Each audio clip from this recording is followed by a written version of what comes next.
The morning sky over Miami International was washed in pale orange, with the first fingers of dawn slicing through thin clouds. The date was September 17, 2023, and Flight 540 chartered international route to San Juan, Puerto Rico was prepping for departure. The aircraft, an older McDonnell Douglas MD-83, had recently been acquired by Aurora Sky Aviation, a private airline running budget routes through the Caribbean. Most people had never heard of it. Few would ever forget it. On board were 167 souls, families on vacation, business travelers, honeymooners, and one mysterious passenger flying under a false name. Among them, Captain Roland Keene, 48, veteran pilot with 20 years in the cockpit. First Officer Dana Liu, sharp, efficient, former U.S. Navy. Amara Fields, 28, traveling alone with a camera bag and a notebook. Father Henry Sloan, a priest bound for a mission retreat in San Juan. Flight attendant Miller Reyes, cheerful, sharp-eyed, hiding a quiet dread of flying over the zone. Boarding was routine. Smiles, bags, in overhead bins, a crying toddler, and a few complaints about legroom, the kind of ordinary chaos that defined commercial travel. But something was off. Before the jet even taxied, the cockpit received a weather alert, a sudden, isolated low-pressure disturbance forming 200 miles east of the Bahamas. Odd, considering. Radar showed clear skies. Captain Keene shrugged. Tropical twitch, he muttered. We'll be past it before it gets nasty. He was wrong. At 9:12 a.m., Flight 504 leveled off at its cruising altitude, 32,000 feet, cutting through a cloudless sky over the shimmering vastness of the Atlantic. Below them lay the invisible borders of the Bermuda Triangle, an infamous expanse of sea that had swallowed ships, planes, and people for over a century. The passengers were settling in. Seatbelts clicked. Beverage carts rolled. A toddler giggled 2 rows from the back. The flight attendants moved like clockwork, but in the cockpit, unease had begun to creep in. First Officer Dana Liu leaned forward, squinting at the console.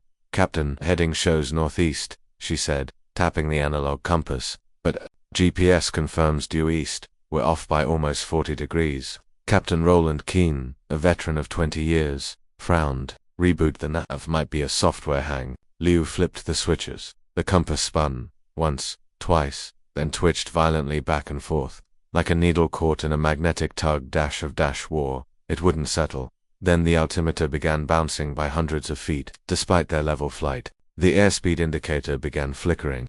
The GPS scrambled and resist scrambled again. They tried to hail Miami Center, no reply. They switched frequencies and tried San Juan control. Just static. Then, something else, a low-frequency hum filled the cabin. Not a vibration, not turbulence, but a tone deep and harmonic, as if something massive and unseen were resonating from beneath the sea. Passengers began shifting in their seats. Faces turned toward the window. Some reached up, confused, thinking the cabin pressure had changed. A baby started to cry uncontrollably. A woman began murmuring prayers in Spanish. And in row 12, a businessman in a gray suit gripped the armrests, his eyes wide, his voice shaking. It's happening again. It's happening again. Nobody noticed at first that his hands were trembling, not from fear, but from recognition. 3 rows behind him, Amara Fields, traveling alone with her camera and journal, pressed her face to the window. The ocean below was wrong.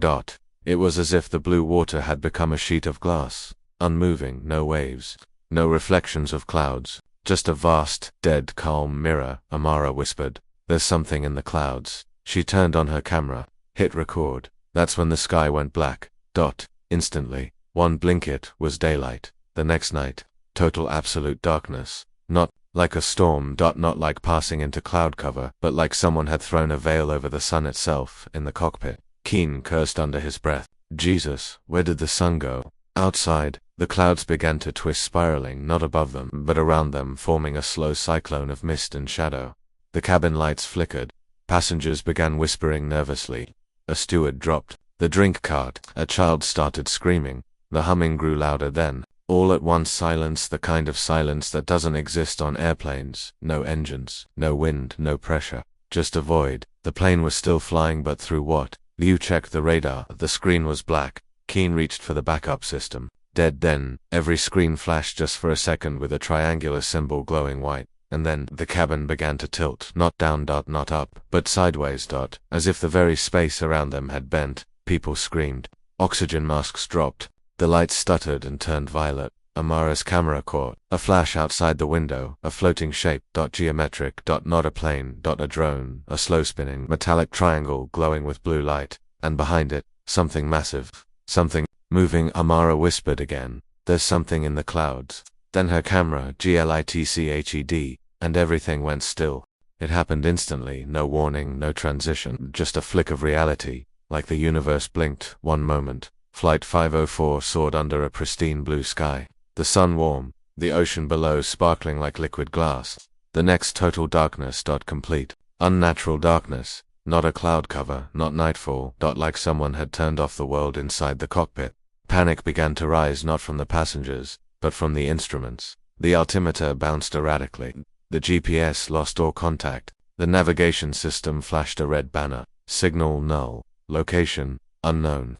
Then the radio screamed. A burst of harsh electronic noise like feedback from another world, and just as suddenly, it went dead. The emergency battery kicked in, but it was weak, flickering like a candle in a hurricane. "Backup power's unstable," Lou said, her voice tight. Captain Keen didn't reply. His hands were steady, but his face had gone pale. He'd flown through storms, near crashes. He'd seen lightning arc across wings and watched cities vanish beneath cloud banks, but he had never seen the sky disappear. SFX wind like breathing. Slow build.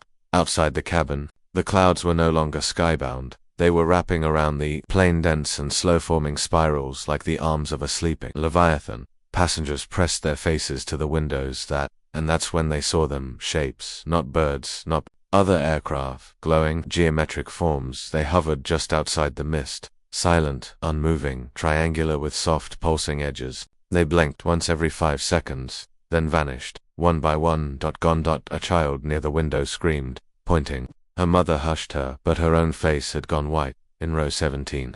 Amara Fields lifted her camera again. She pressed record. Through the lens, the fog seemed to dance, glowing faintly in rhythm. 3 pulses. Pause. 3 pulses. She whispered to herself, flipping open her notebook. Before boarding, she had jotted down their projected flight path. She stared at the numbers again. 29.0 N 81.000 W. Her pen circled the coordinates slowly. Dead center of the Bermuda Triangle. Then it happened. The engines stopped. Both. No bang, no fire. Just a dull sounds like lungs deflating. The cabin didn't shake. There was no stall warning. There was no falling. The plane simply floated, suspended, hanging. Then it began to tilt. Not nose down, not diving, but gliding sideways. If gravity itself had forgotten what to do, the sensation spread across the cabin like a virus. Passengers leaned into their seatbelts, their hair beginning to drift upward. Time slowed. A man tried to shout, but his voice dragged, like a tape being stretched. The air thickened. Breathing took effort. Reality itself seemed to stretch and lag. Keen gripped the yoke, though the controls were unresponsive. He looked at Liu. "We're not falling," she said, dazed. "We're sliding through something." The windows no longer showed fog. They showed light, soft violet-blue light, rippling like water, moving sideways, like currents in a submerged city. A stewardess floated gently against the overhead compartment, in slow motion, from the speakers. Dead. Until now came a sound, not static, not a broadcast, but a deep, layered voice. "Flight 504. Your trajectory is not authorized." Then a second voice, softer. Return was not part of the design. Passengers clutched their armrests, eyes wide, mouths open, and then a jolt. The plane shifted direction, not by engines, not by force, but as if it had been caught by invisible hands and gently turned. Amara's camera glitched, frame after frame, blurred, light trails. Then a single, clear image, a massive black triangle, rotating beneath the plane. Its surface rippled with symbols, alien or ancient. And at its center, a circular eye, open, watching. The screen on her camera shut off, so did everything else. And then. Time stopped. At 9:47 a.m., the laws of physics simply stopped working. There was no announcement, no system alert, just a sensation. Every passenger aboard Flight 504, all 167 souls, felt it simultaneously. A rush of weightlessness, not like turbulence, not like zero gravity. Like their bodies were being taken apart and put back together in the wrong order. Some gasped.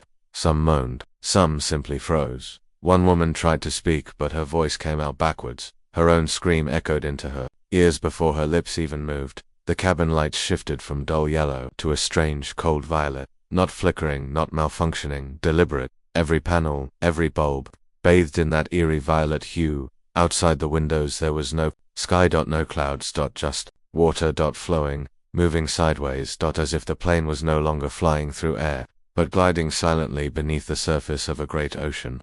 A reverse world. Upside down. Inside out. In row 22, a child giggled floating slightly above her seat. Her mother screamed and tried to pull her down, but their bodies seemed disconnected from motion. Seatbelts stretched like rubber.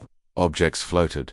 Time itself dragged. Father Henry Sloane, seated near the emergency exit, clutched his rosary tightly, knuckles white with fear. He began to pray, but the words that left his mouth were not English, not Latin, not any language known to the waking world. They twisted and looped, folding into themselves. His lips moved, but the sound came from somewhere behind him, a voice that wasn't his own. Meanwhile, in the galley, Flight Attendant Miller Reyes tried to stabilize herself, grabbing onto the coffee cart now drifting in mid-air. She looked around in growing panic. Then, she saw row 9. A man in a grey hoodie, sitting still. Unmoving. That he hadn't spoken since takeoff, hadn't eaten, hadn't even blinked now. As the world around them descended into madness, he remained perfectly calm.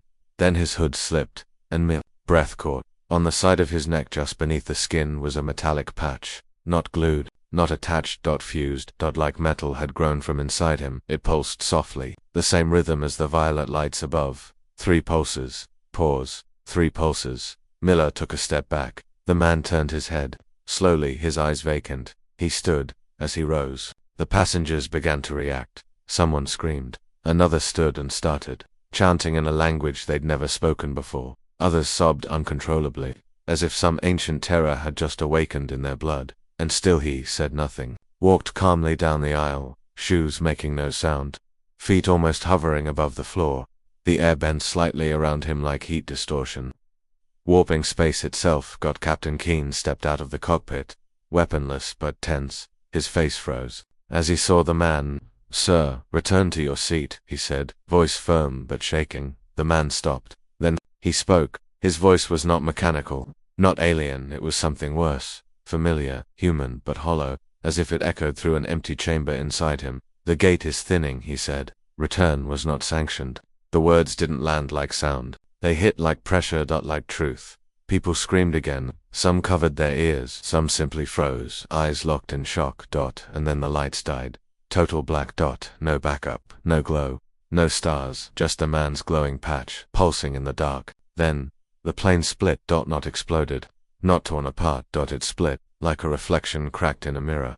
1 second, they were whole. The next there were fractures in the air. Thin, jagged lines of shimmering blue.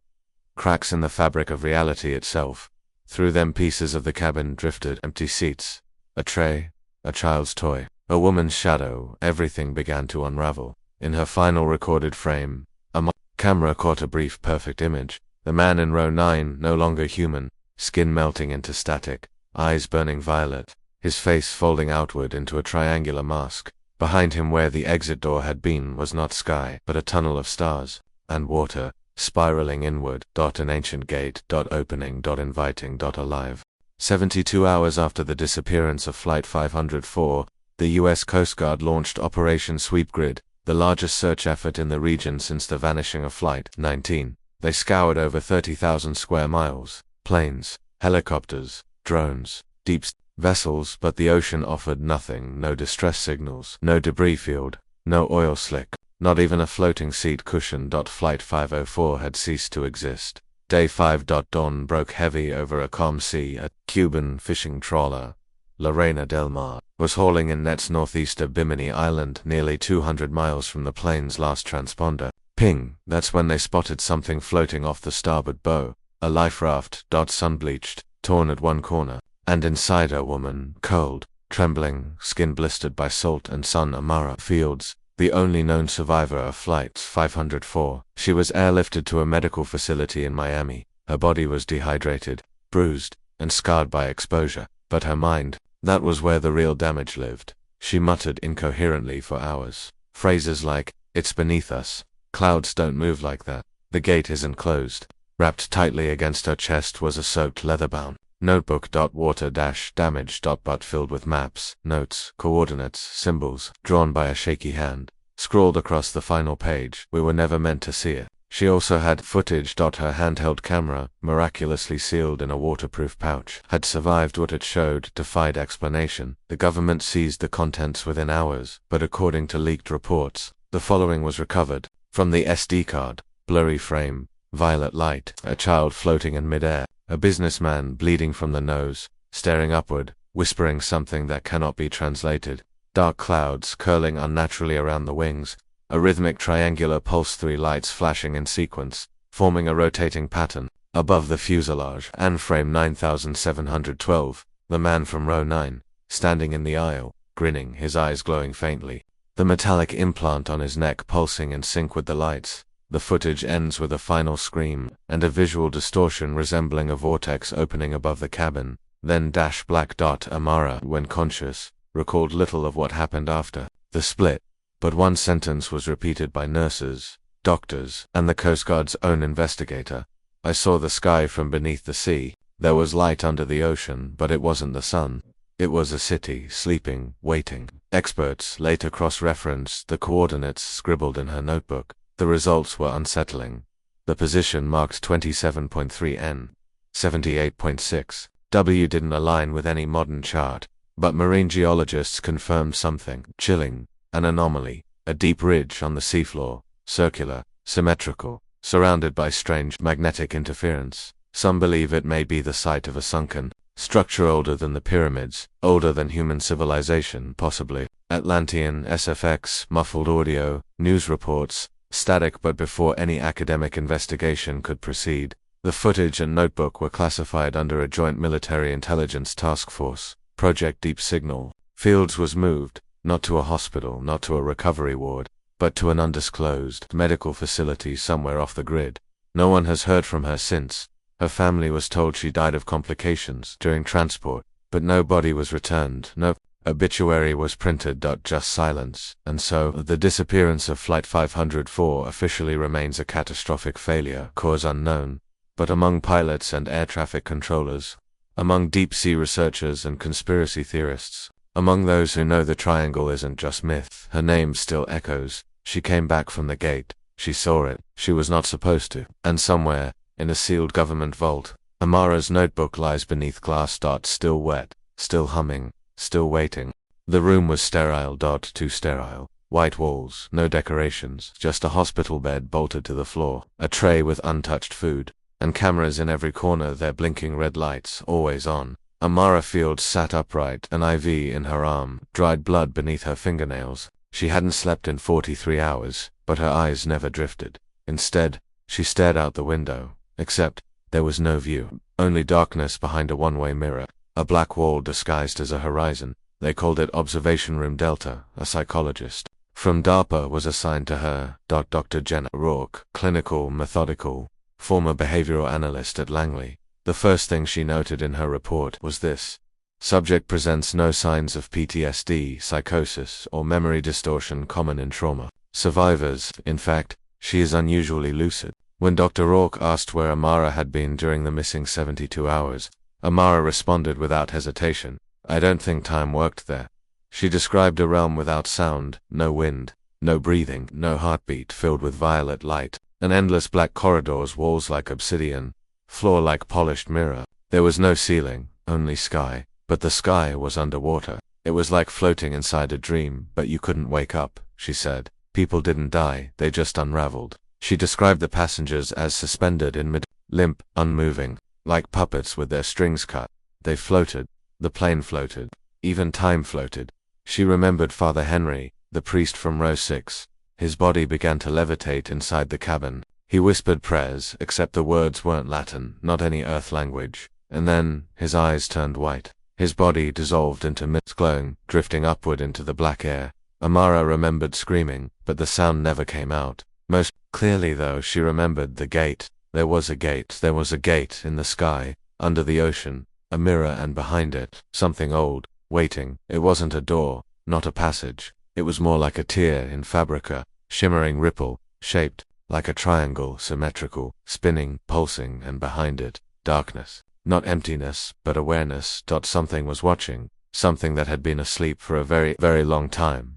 Her camera footage retrieved from the life raft was seized by naval intelligence within hours. The entire hard drive was forwarded to a top-secret Pentagon analysis program. Section 77, Unexplained Aerial Phenomena. 1. Frame just 1 held a hidden anomaly, a burst of symbols, flickering in the black clouds above the aircraft mid-event. The glyphs were enhanced by linguistics software. The results stunned everyone in the room. They matched proto-cuneiform carvings found on a submerged stone tablet off the coast of Yonaguni, Japan, a language older than Sumeria, dead for over 10,000 years. How that language appeared in a cloud over the Bermuda Triangle no one could explain. NASA was later brought in discreetly, not for the glyphs, but for the sound, a pulsing hum layered beneath the footage. It occurred every 4.2 seconds, precisely, almost like a heartbeat. When run through an audio spectrogram, the frequency produced a visual waveform, and that waveform matched a signal picked up by the Voyager 2 probe in 1989 as it passed behind Neptune's dark side. NASA had never publicly disclosed that signal.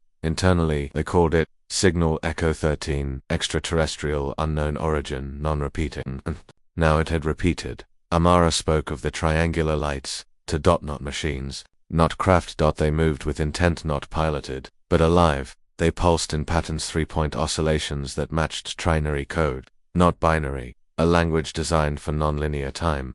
When asked what happened after the gate opened, Amara said, we didn't crash, we broke, like a reflection shattering, and I wasn't pulled out of the plane, I was ejected from the idea of it. Dr. Rourke's notes became increasingly frantic after the third interview. She stopped using clinical terms. Instead, her logs included phrases like time rupture, non-human architecture, symbolic intelligence, containment, is futile. By the end of her report, she wrote, "This was not an accident. Flight 504 may have intersected a region of space-time not meant for traversal, a thin point, a membrane. We opened something, and it looked back." 3 days later, Dr. Rourke was removed from the project. She was reassigned, her credentials redacted, her name erased from the official files. Amara was moved again, this time to Facility V, location unknown. Visitors were prohibited. Her family received a government letter stating she was undergoing long-term psychological recovery in a secure location. They weren't told why, but deep inside a black site somewhere beneath Maryland soil, in a chamber lined with Faraday shielding, a replica of the gate had been reconstructed from her footage, from her notebook sketches, from memories. She could barely hold on to and every 4.2 seconds, that replica pulsed, still humming, still waiting.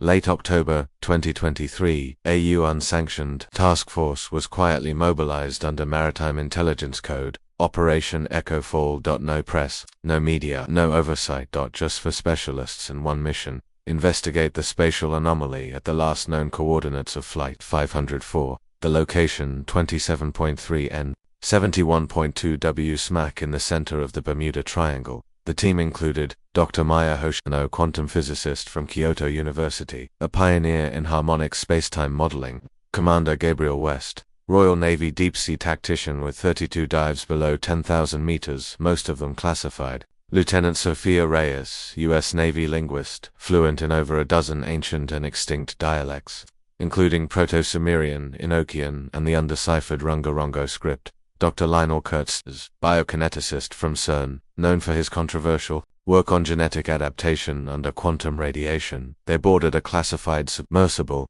known as the Rook, black titanium alloy, equipped with multi-axis gyroscopic stabilizers, gravitational dampeners, and an internal time isolation field designed to buffer distortions. The dive began at 0400 hours, clear skies above, calm seas.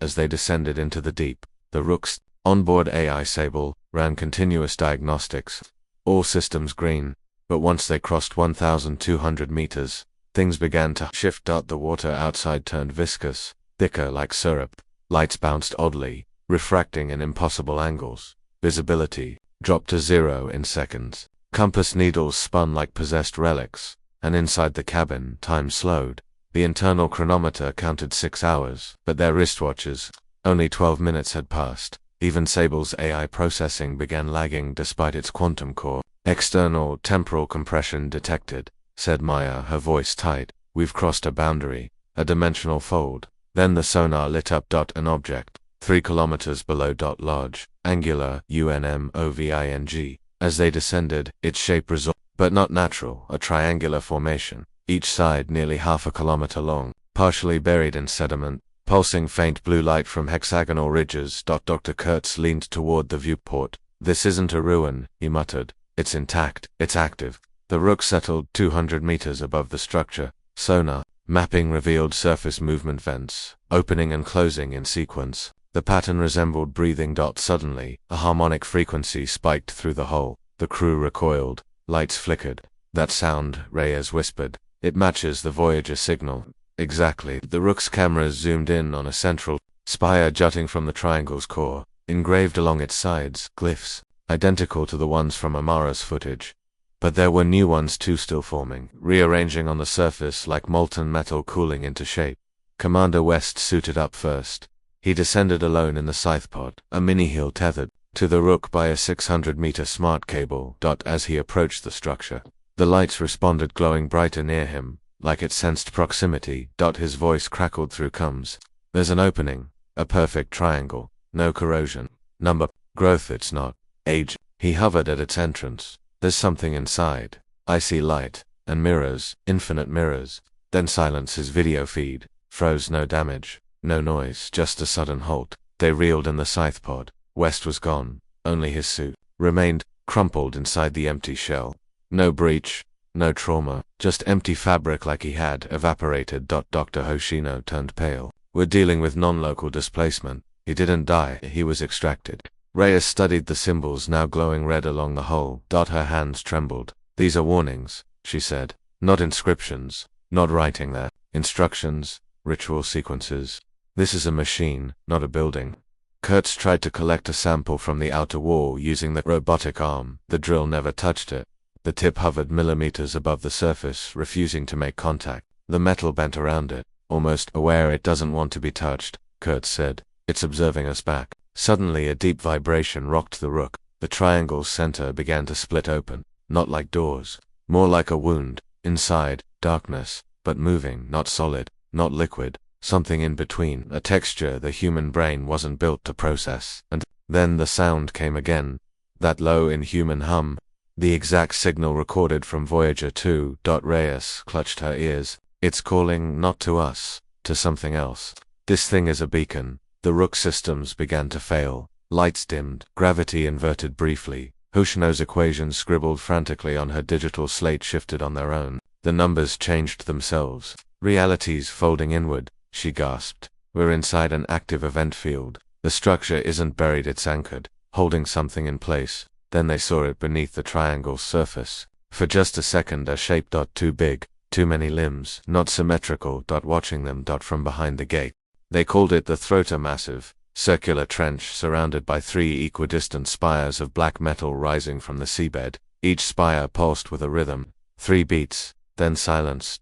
As the sub approached, Dr. Hoshino ran harmonics. Analysis. The rhythm was not random, that it was language. When translated, it read, "The return is not yours to choose." Suddenly, sonar detected motion. Shapes began to emerge, vague, humanoid forms, tall and graceful, made of liquid light. They swam around the Rook without propulsion, without suits, trailing light like jellyfish. The crew watched in stunned silence. Then came a blinding flash, and a signal came through the speakers.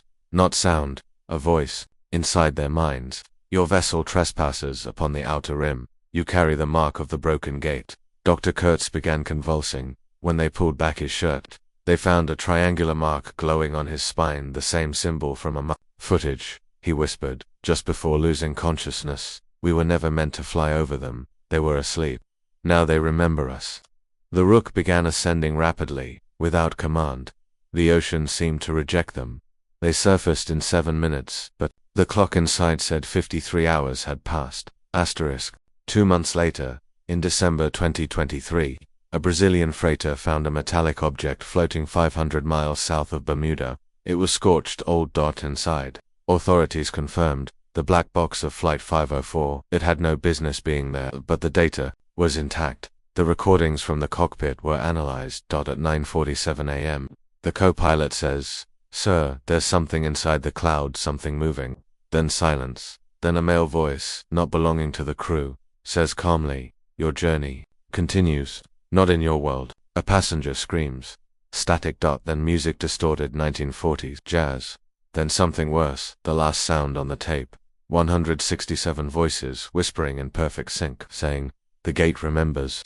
After this, the recording loops endlessly, always starting back at 9:47, like a time bubble trapped in playback. Scientists can't explain it. The file, when downloaded, corrupts all nearby devices. Every attempt to replicate it fails. In June 2024, a Russian satellite passing over the triangle picked up a flash of temporal radiations, something previously seen only near black holes. That same day, 5 people appeared off the coast of Nassau, walking naked along the shore, were dehydrated, confused, and verified to be passengers from Flight 504. One of them was Father Henry Sloan. He had not aged a day. When questioned, he only repeated a single line, "We are not the first ones," they returned. An investigation revealed that similar disappearances dating back to the 1700s had also seen partial returns. A ship with its crew missing but the galley still warm. A plane found in 1992 with empty seats but fresh oxygen in the tanks. The gate opens at will. And when it does, it chooses who comes back and who doesn't.